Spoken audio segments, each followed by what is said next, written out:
우리의 나를 계수하는 지혜라는 주제로 함께 말씀을 나누기를 원합니다. 시간이 정말 빠릅니다. 블라썸이라는 키워드를 선포한 지가 엊그제 같은데 벌써 2025년 4분기 초입에 저희가 발을 들이고 있습니다.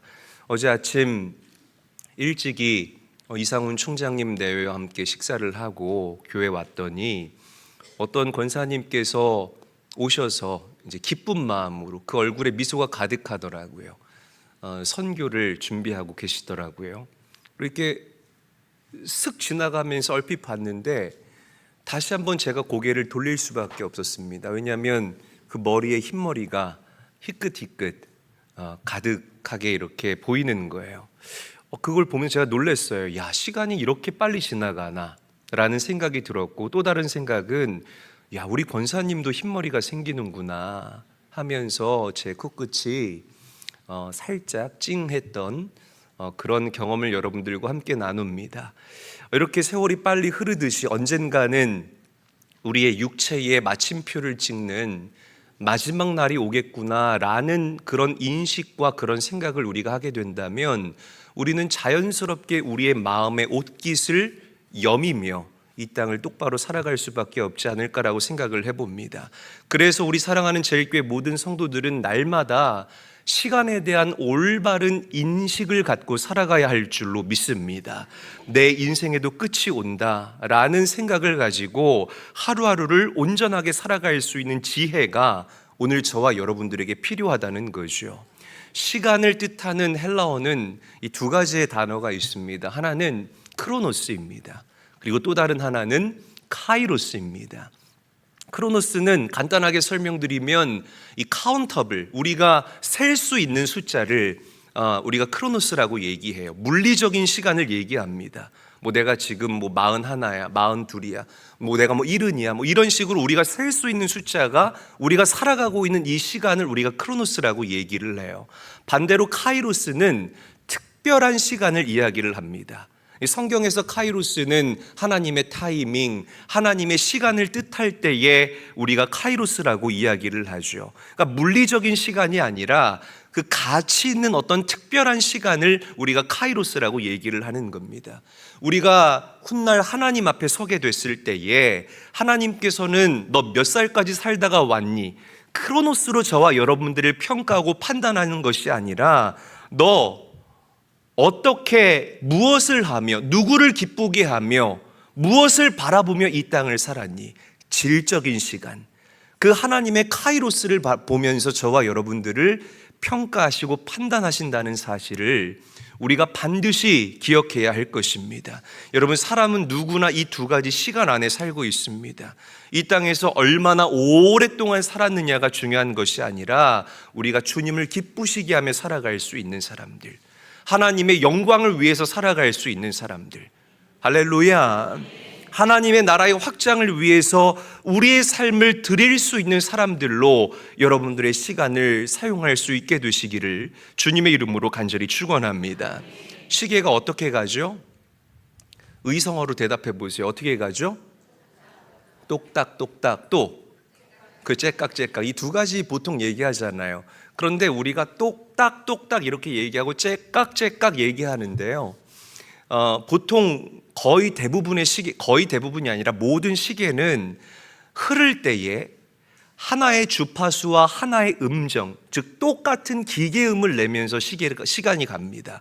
제가 이 말씀을 준비하면서 혹시 제가 전달하는 이 정보가 틀릴까봐 시계를 소리를 한번 들어봤더니 시계가 정말 짹짹짹짹 이렇게 가고요, 똑똑똑똑 이렇게 가니까 딱이 없는 거예요. 깍이 없는 거예요. 근데 우리가 시계가 흘러가는 그 소리를 똑딱똑딱이라고 듣고 째깍째깍이라고 듣는 이유가 무엇이냐면, 심리학자들이 얘기하기를 우리 인간의 마음 안에는 무엇이든지 대비해서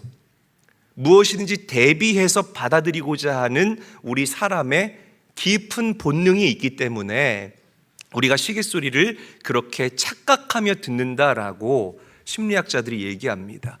오늘 집에 가셔서 아날로그 시계 있으신 분들은 한번 들어보세요.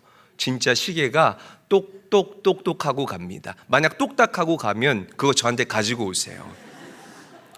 자, 그래서 사람들이 모든 것을 대비해서 듣잖아요. 그래서 높은 것을 우리가 생각할 때는 항상 상대적으로 낮은 것을 생각하고, 삶에 대해서 생각하면서 우리는 항상 죽음에 대해서 생각하고, 빛에 대해서 생각하면서 우리는 어둠에 대해서 생각하고, 또 생명에 대해서 얘기할 때 죽음에 대해서 이야기를 하면서 우리도 모르는 사이에 우리 마음 가운데에 모든 것들의 균형을 맞춰간다라고 이야기를 하더군요. 여러분들이 잘 아시는 대한민국의 대표적인 지성인이었던 이어령 교수님이 예전에 당신의 글에서 이런 표현을 쓰신 적이 있습니다. 이런 무엇이든 대비하는 인간의 의식을 기저귀와 수위라는 단어로 표현을 했어요. 한번 저를 따라해 볼까요? 기저귀와 수위. 다시 한번 따라합니다. 기저귀와 수위. 사람이 가장 먼저 이 땅에 태어나서 입는 것이 뭘까요? 기저귀죠. 그리고 사람이 죽을 때 입는 것이 무엇이죠? 수의라는 거예요. 그러니까 기저귀는 생명을 뜻하는 것이고 수의는 죽음을 뜻하는 것이다. 그러니까 우리 인간의 인생을 두 가지의 옷으로 표현하자면 기저귀와 수의로 표현할 수 있다라고 이야기를 합니다. 그러면서 이어령 박사님이 여기에 덧붙여서 정말 예언자적인 영성을 가지고 신랄하게 우리 인간의 삶과 문화를 비판했습니다. 그 전문을 제가 읽어드리도록 하겠습니다. 그런데 지금은, 잘 들어보세요. 그런데 지금은 아무리 귀를 기울여도 똑딱이라는 생과 살을 소리내는 시계 소리는 더 이상 들리지 않는다.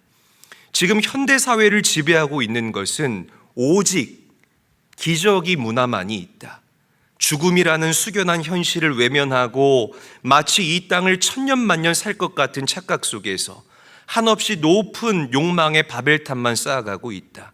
마치 기저귀를 찬 아이처럼 보채고 빨고 배설하기만 하는 욕망의 순환만이 있는 것이다. 저는 이분의 의견에 전적으로 동의합니다. 여러분들은 어떻게 인생을 살아가십니까? 여전히 내 삶이 영원할 것처럼 착각하면서 기저귀만 입고 살아가십니까? 아니면 내 삶의 끝을 바라보면서 끝을 계수하는 지혜로운 자가 되어서 내 삶의 수위를 마련하며 살아가고 계십니까? 성경을 보게 되면 창세기에 그 에덴 동산 이야기가 나와요. 에덴 동산 중앙에 두 그루의 나무가 있다라고 이야기하죠. 성경이 하나는 생명나무이고 또 다른 하나는 선과 악을 알게 하는 나무이다라고 얘기합니다. 생명나무의 역할이 무엇이냐면 하나님의 사랑의 풍성하심과 하나님의 그 생명의 놀라우심을 우리 사람에게 알게 하는 역할을 하는 것이 바로 생명나무의 역할이에요. 그런데 이 선과 악을 알게 하는 나무의 역할은 무엇이냐면 하나님 말씀의 무게감과 그리고 그 말씀에 순종하지 않을 때에 우리 인생에 찾아오는 무시무시한 심판에 대해서 알게 하는 나무가 바로 선과 악을 알게 하는 나무의 역할이었습니다. 그래서 유대인의 전승인 그 탈무드에 보게 되면 이 선과 악을 알게 하는 나무를 그들은 죽음의 나무라고 표현하고 있다는 거죠. 여러분, 성경은요 이것 또한 대비시켜서 상징적으로 저와 여러분들에게 이야기하고 있다라는 거예요. 생명나무와 선과 악을 알게 하는 나무를 통해서 우리 인생 가운데에 생명과 축복이 있고 그리고 저주와 죽음이 있다라는 이 두 텐션과 긴장 상태 속에서 우리 인간이 살아갈 수밖에 없다. 한쪽 면만 바라보지 말라라는 거예요. 축복만 바라보지 말고 생명만 바라보지 말고 심판도 있고 저주도 있다라는 이 이면도 우리가 바라볼 수 있어야 된다라는 것입니다. 할렐루야. 오늘 이 영적 채널이 열리시기를 주의 이름으로 간절히 축원합니다. 간절히 축원합니다. 그래서 우리 인간은 이 긴장 가운데에서 누구를 바라봐야 됩니까? 오직 전지하시고 전능하신 하나님만을 바라보며 지음받은 존재가 바로 우리 인간이라는 것이에요. 그런데 우리 사랑하는 성도들은 죄, 심판, 지옥이라는 메시지를 전하면 눈빛이 지금과 같아요. 네. 눈빛이 지금과 같습니다. 멍합니다. 나와는 전혀 관계없는 이야기처럼 그 말씀을 듣습니다. 그런데 우리 사랑하는 제1교회 성도들, 우리 사랑하는 성도들이 아니죠. 많은 사람들이 사랑, 용서, 치유, 축복이라는 말을 들을 때에는 눈빛이 얼마나 반짝반짝거리는지 몰라요. 사랑하는 제1교회 성도 여러분, 오늘 이 말씀을 들으면서 깨어나시기를 바랍니다. 우리가 믿는 하나님은 물론 사랑의 하나님이십니다. 그래서 저와 여러분들에게 아낌없이 복을 주시는 하나님이시면서 동시에 심판하시는 하나님이라는 사실을 명심할 수 있어야 할 것입니다. 아멘.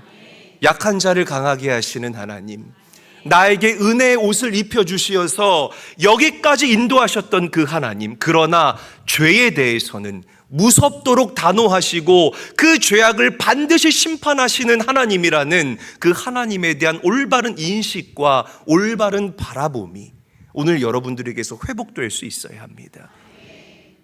아멘.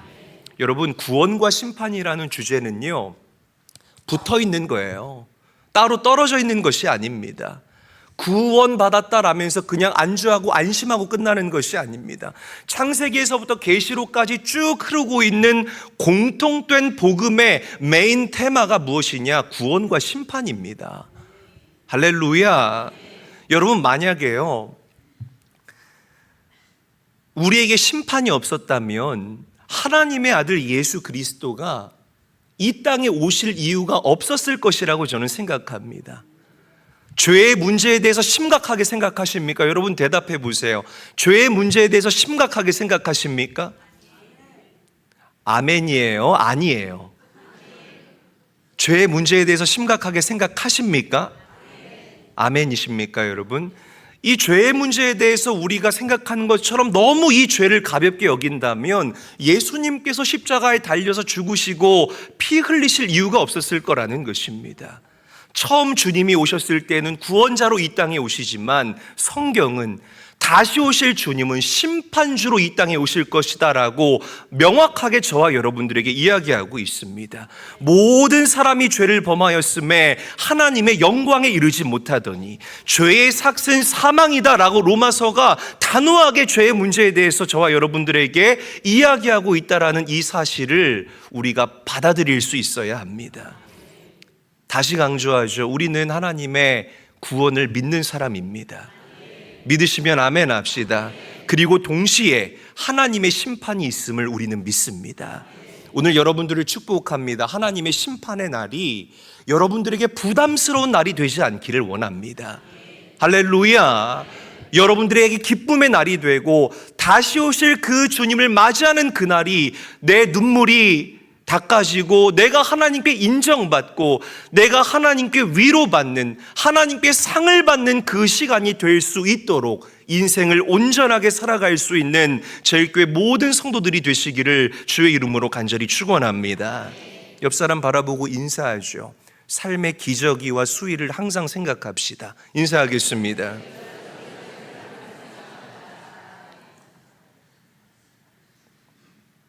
오늘 이 시편의 시인은 모세거든요. 모세가 이 사실을 지금 노래하고 있는 거예요. 우리 인간의 육체는 시간이 갈수록 병들고 연약해지고 결국 죽음으로 마침표를 찍겠지만 내가 믿는 하나님은 위대하시고 그 영원하심이 세세토록 놀랍습니다 라고 하나님을 소리 높여 찬양하면서 모세가 뭐라고 하나님께 요청하는 줄 아십니까? 하나님, 내 남은 날을 계수할 수 있는 지혜를 나에게 허락하여 주시옵소서 라고 모세가 하나님께 기도하고 있습니다. 말씀 읽어볼게요. 시편 90편 11절에서부터 12절 말씀 큰 소리로 읽겠습니다. 시작. 누가 주의 노여움의 능력을 알며 누가 주의 진노의 두려움을 알리이까?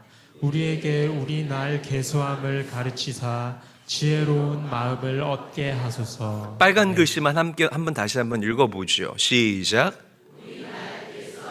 가르치사 지혜로운 마음을 얻게 하소서. 여러분, 지혜로운 사람들은 기저귀만 차고 살지 않습니다. 반드시 수위를 준비하며 살아가는 사람들이 지혜로운 사람입니다. 이 말은 내가 하는 모든 일의 끝이 있음을 인정하고 내 삶의 마지막이 있음을 받아들이며 살아가는 사람들이 진짜 지혜로운 사람이다라는 것을 성경이 오늘 저와 여러분들에게 이야기하고 있는 것입니다. 나이 드신 분들을 위한 설교가 아니라 우리 젊은 분들을 위한 설교입니다. 여러분, 내 삶이 영원할 것이라는 착각 속에 살지 마시고 하루하루를 마침표를 찍듯이 온전하고 순전하게 살아갈 수 있는, 내 남은 날을 계수할 수 있는 지혜를 가진 자들로 이 땅을 살아갈 수 있게 되시기를 주님의 이름으로 간절히 축원합니다. 세익스피어가 이런 얘기를 했어요. 너무 공감이 되는데, 사람마다 자기 나이를 바로 세는 사람이 없다라는 얘기를 했습니다. 정말 공감해요. 이 아이들이 조금만 더 자라면 우리 아들 녀석이 이제 눈빛이 요즘 심상치가 않습니다. 이제 곧 사춘기가 찾아올 것 같은데 제 가슴이 막 두근두근 거려요. 근데 이 아이들이 사춘기만 되면 부모한테 뭘 클레임하죠? 나를 더 이상 어린애처럼 바라보지 말라고. 나도 다 컸다고. 지 나이를 모르는 거예요. 그렇지 않습니까? 그런데 참 이상하게 어릴 때는 그렇게 나이 많은 게 좋아 보이잖아요. 그런데 나이가 30만 넘어가면 어떻게 해서든지 자기 나이를 줄이려고 애쓰는 사람들이 우리 인간들입니다. 그렇지 않습니까? 한번 생각을 해보세요. 여러분, 누가 여러분들 바라보면서 장로님 50대 후반 같으세요. 그럼 당장 밥 사죠. 그렇지 않겠습니까? 이게 우리 인간의 참 본성이라는 거죠. 이런 얘기가 있어요. 화장 기술이 나날이 발전하잖아요. 화장을 왜 합니까? 예뻐 보이려고 합니까? 그렇지 않아요. 화장을 하는 이유는, 화장이 영어로 뭐예요? 화장이에요? 메이크업이라고 이야기를 하잖아요. 메이크업 시킨다는 거예요. 이렇게 더 좋게 만든다는 뜻 아닙니까? 그러니까 우리의 부족함과 그 연약함을 이렇게 화장으로 이렇게 끌어올려서 장점처럼 보이게 만드는 게 이 화장의 참된 의미 아니겠습니까? 그런데 화장에 대해서 참 재미있는 글이 있어서 여러분들과 좀 나누기를 원해요. 어떤 글에 보니까 이 10대 때 하는 화장은 치장이래요. 저는 공감합니다. 그리고 20대가 하는 화장이 비로소 이제 화장이라고 이야기를 합니다. 그런데 30대부터는 얘기가 점점 달라져요. 30대부터는 점점 이렇게 숨겨야 할 부분이 많아지기 때문에 이게 화장이 아니라 위장이라고 합니다. 그리고 40대 때부터는 얼굴에 드리운 그 세월의 그림자를 가려야 되기 때문에 드디어 분장을 하기 시작하고, 50대부터 하는 화장은 화장이 아니라 변장이라고 하고요. 죄송합니다. 60대부터 하는 화장은 이건 진짜 화장이 아니라 포장이라고 한다고 합니다.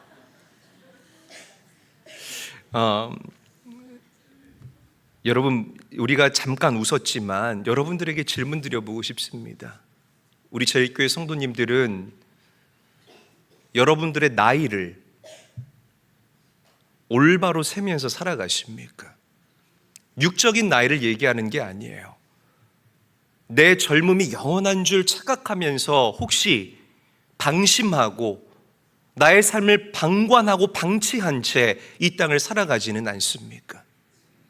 오늘 여러분들의 삶을 다시 한번 온전하게 바라볼 수 있는 영안이 우리 성도님들에게 열릴 수 있게 되시기를 예수님의 이름으로 간절히 축원합니다. 성경에서 노인의 지혜라는 표현을 많이 써요.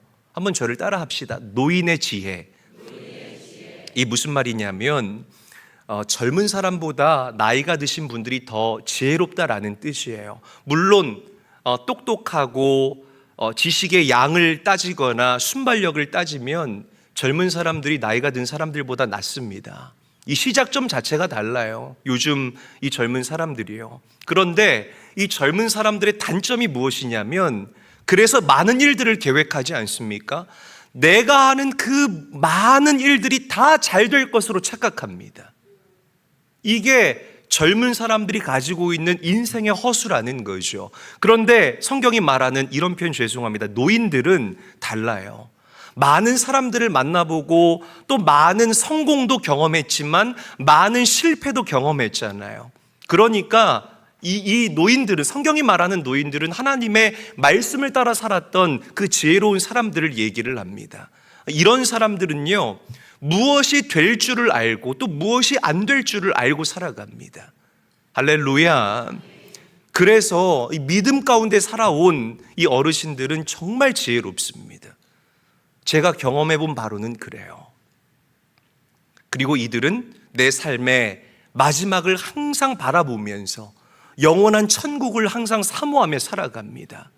사랑하는 제일교회 성도 여러분, 특별히 우리 사랑하는 제일교회 젊은 우리 가족 여러분, 여러분들에게도 나의 삶을 올바르게 통찰하고 바라볼 수 있는 이 노인의 지혜가 넘쳐나게 일어날 수 있게 되기를 예수님의 이름으로 간절히 축원합니다.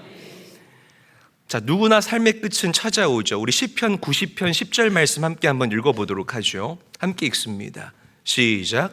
우리의 연수가 70이요 강건하면 80이라도 그 연수의 자랑은 수고와 슬픔뿐이요 신속히 가니 우리가 날아가나이다. 빨간 글씨 다시 읽어봅니다. 시작. 신속히 가니 우리가 날아가니이다. 이게 무슨 말이냐면 우리의 육체의 연수가 70, 80까지인데 이게 짧다면 짧고 길다면 긴 연수 아닙니까? 그런데 세월이 얼마나 빠른지 정말 날아가는 것만 같다라는 이 모세의 고백입니다. 여러분, 어리석은 사람은 누가 어리석은 사람이냐면, 또 강조하지만 내 삶이 영원할 것처럼 착각하면서 세속적으로 살아가는 사람들이 정말 어리석은 사람입니다. 요즘 성도들의 기조와 특징이 무엇이냐면 교회론이 완전히 무너져 있다라는 거예요. 정말 불쌍한 성도가 어떤 성도냐?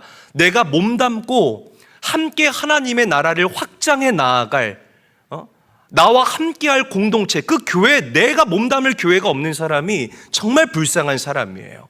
교회론이 완전히 무너져 있는 것입니다. 은혜요? 여러분, 예배 시간에 우리가 은혜 받죠. 하나님은 여러분들에게 이 예배 가운데 은혜를 부어주십니다. 믿으시면 아멘 합시다. 그런데 그 은혜를 나만 혼자 간직하고 있는 것이 그리스도인다움이 아닙니다. 성경은 코이노니아, 성도와의 교제를 저와 여러분들에게 이야기를 합니다. 받은 은혜를 우리가 함께 나눌 때에 내 안에 담겨있는 선한 것들이 불일 듯 일어나게 되는 역사가 우리를 뒤덮쳐 오게 됩니다.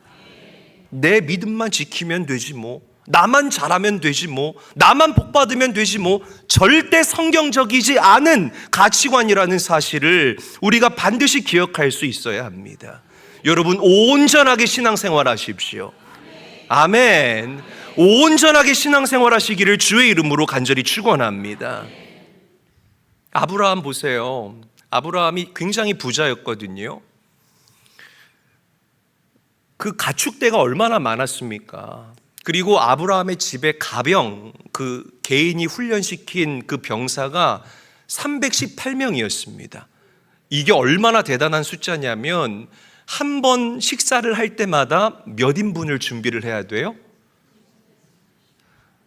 대단하게 느껴지지 않나요? 300인분의 식사를 준비해서 같이 먹어야 되는 거예요. 그러니까 이게 여러분 얼마나 대단합니까? 마음대로 하세요. 네. 그런데 이 아브라함은 자기를 위해서 자기 이름으로 등기친 땅 하나 갖고 있지 않았습니다. 부동산 하나 없었다는 거죠. 여러분 집 사셔야 됩니다. 그런데요, 제가 말씀드리고자 하는 바는 아브라함의 가치 자체가 이 땅에 있지 않았다는 거예요. 아브라함이 딱 한 번 땅을 샀는데 그 땅을 산 게 언제 샀냐면 자신의 아내 사라가 죽을 때에 아내를 장사 지내야 되잖아요. 그래서 아내를 장사 지내기 위한 동굴을 하나 샀는데 그 동굴의 이름이 막벨라 동굴입니다. 그거 하나 빼고는 아브라함은 당신을 위해서 이 땅에서 큰 집을 짓지 않았어요. 자기 이름으로 된 부동산 하나 없었다는 겁니다. 왜 그랬을까? 아브라함의 가치는 하늘에 있었기 때문이라는 것입니다. 내 남은 날을 계수할 수 있는 지혜가 아브라함에게 가득했기 때문에 아브라함은 이 세속적인 땅에 소망을 두지 아니하고 오직 영원한 하나님의 나라, 천국의 소망을 두고 살았기 때문에 아브라함은 그렇게 이 땅을 능력 있게 살아갈 수 있었다는 거죠. 하나님은 이런 아브라함을 기뻐하신 줄로 믿으시기를 바랍니다. 여러분, 저는 우리 교회에서 수의에 대한 문화가 넘쳐나기를 바라지만 또 다른 한편에서는 기적에 대한 문화도 넘쳐나기를 바랍니다. 기적에 대한 문화만 계속해서 여러분들에게 전하는 교회가 되는 것이 아니라 우리의 삶과 우리의 죽음과 십자가와 천국과 지옥에 대한 우리의 마지막을 대비해야 하는 이 메시지도 이 교회에서 넘치도록 증거되기를 원합니다. 아멘. 그래서 이 교회가 건강하게 성장하기를 원합니다. 여러분, 여러분들도 마찬가지예요. 화장실 들어갈 때와 나올 때의 마음가짐이 달라지지 않기를 원합니다. 그렇게 여러분들의 삶이 어려워서 주님 앞에 달려나와 하나님, 저에게 은혜를 주세요. 나 좀 살려주세요. 하나님, 우리 가정과 기업을 제발 좀 견인해 주세요. 그렇게 하나님께 부르짖어 기도했습니다. 그래서 하나님께서 공급해 주셨는데 이제는 마음이 달라진 거예요. 바빠서 안 되겠는데요.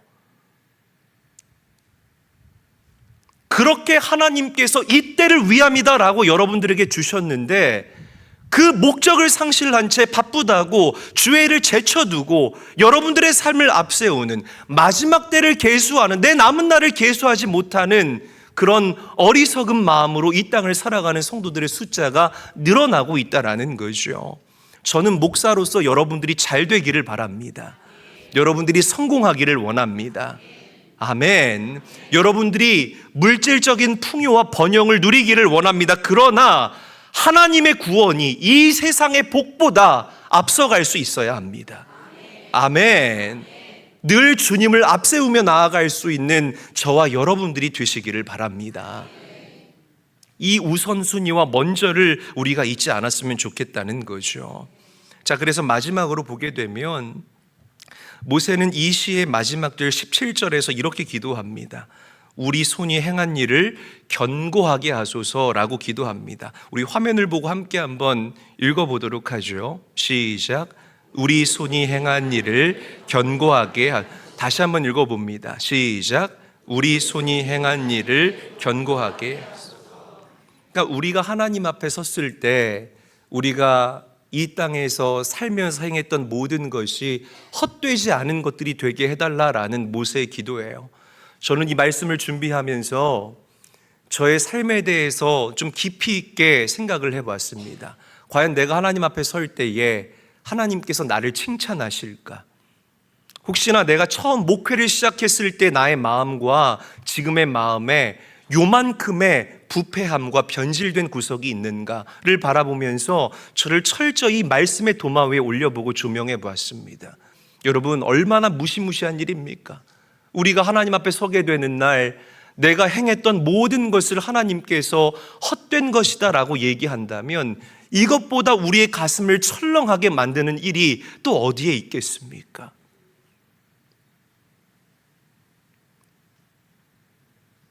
지금은 돌아가신 그 옥하는 목사님 여러분 아실 거예요. 아주 복음적인 분이셨죠.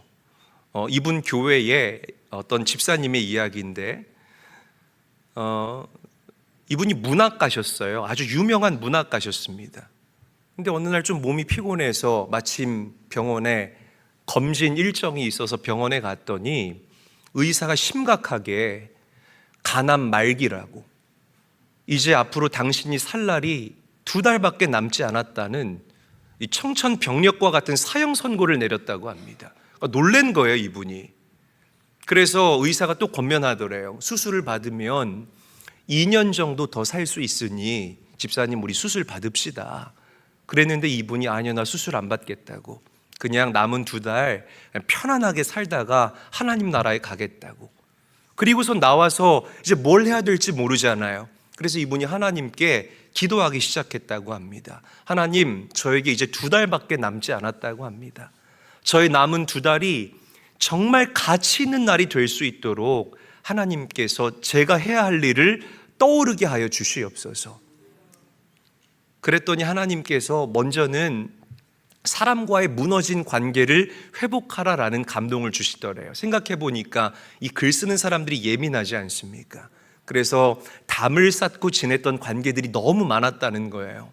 그래서 그 담을 허물고 어떤 이에게는 전화로 또 어떤 이는 찾아가서 함께 식사를 하면서 그렇게 무너지고 어그러진 관계를 하나하나씩 회복하고 다시금 재정립하기 시작했다고 합니다. 그리고서 이제 재산을 정리해야 되는데 이분이 재산이 많았대요. 아주 유명한 문학가라고 제가 처음에 말씀드렸잖아요. 재산이 많아서 이 재산을 정리해야 되는데 본인이 생각할 때에 나는 한 번도 나를 위해서만 돈을 썼지 하나님을 위해서는 이 물질을 써본 적이 없다라는 것이 떠오르더랍니다. 그래서 기도하던 중에 이 절반은 선교지 일선에서 선교하는 선교사님들을 위한 선교헌금으로 드리고 또 절반은 가난하고 연약한 사람들을 구제하기 위한 구제헌금으로 다 드린 거예요. 물론 자기 자녀들에게 조금 떼어줄 건 남기고 전 재산을 다 하나님께 드린 겁니다. 그렇게 이제 지내고 보니까 2달이 지나간 거예요. 그런데 몸이 너무 건강한 거예요. 여러분들이 예상하는 그 결말 맞습니다. 그래서 병원에 갔더니 의사가 어두운 표정으로 이렇게 얘기하는 겁니다. 제가 지난번에 다른 사람 차트로 진단을 내렸네요. 이제 그렇게 얘기를 하는 거예요. 그러니까 오진이 있었던 거죠. 그러니까 이분이 너무 당황하고 황당한 거예요. 자기는 요만한 혹 하나 없는데 가난 말기고 2달밖에 안 남았다고 한 이를 어쩜 좋아. 그래서 병원에서 나오고 이 사실이 알려지니까 이제 목사님께서 이 집사님에게 찾아가셔서 이렇게 물어보셨다고 합니다. 집사님, 후회 안 되십니까? 그 많은 돈들 다 정리해서 하나님께 드렸는데 아깝지 않습니까? 그러자 이 집사님이 이렇게 얘기했다고 합니다. 목사님, 저는 제 인생에서 지난 2달처럼 제 삶을 값지고 의미 있게 살아본 적이 없습니다. 이 물질 하나도 아깝지 않습니다. 또 하나님께서 주실 것입니다. 저는 앞으로 저에게 남은 이 여생을 제가 살아온 지난 2달과 같이 그렇게 살아갈 것입니다 라고 이야기를 하더랍니다. 그러니까 여러분 보세요. 이게 무슨 의미냐면 인생의 끝을 우리가 인지하게 되면 삶의 경작이 일어나고 나의 삶을 다시 리세팅하게 되는 그런 은혜의 주인공이 우리가 될 수 있다는 것입니다. 여러분, 저는 여러분들 모두가 여러분들의 그 육신의 삶을 마치고 하나님 앞에 서게 되는 그날에 주님께 칭찬받는 성도들이 되기를 원합니다. 할렐루야. 정말 진심으로 그 가치를 가장 앞세우며 살아갈 수 있는 우리 사랑하는 교회와 성도들이 될 수 있기를 예수님의 이름으로 간절히 축원합니다. 말씀을 정리할게요. 여러분, 시간의 흐름을 인지하며 살아가시기를 바랍니다. 나중에는 절대 없어요. 나중에 할게요, 목사님. 나중에요. 절대 그렇지 않습니다. 은혜 받을 때가 있고 하나님의 그 일 가운데 헌신해야 될 때가 있는 겁니다. 이 때와 시기를 여러분 놓치지 않게 되시기를 예수님의 이름으로 간절히 축원합니다.